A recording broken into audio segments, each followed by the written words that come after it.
আলাইকুম। রোগীদের উদ্দেশ্যে বলতেছি, আমি আজমত আলী, চেচুয়া বাজার, মুক্তাগাছা, ময়মনসিংহ। এই যে অবয়ারিস্ট একটা ঔষধ, এই ঔষধ শুধুমাত্র পাইলস, গেজা বলা হয়, বকেন্দ্র বলা হয়, এই সমস্ত রোগের চিকিৎসার জন্য এই এক ওষুধই যথেষ্ট। এই ওষুধ ঠিক মতো সেবন করলে আস্তে আস্তে এই পাইলস রোগ নিরাময় হয়ে যাবে। এরকম অনেক প্রমাণ আছে।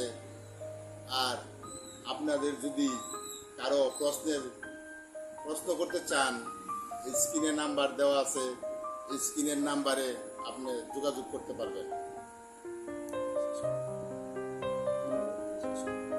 আসসালামু আলাইকুম।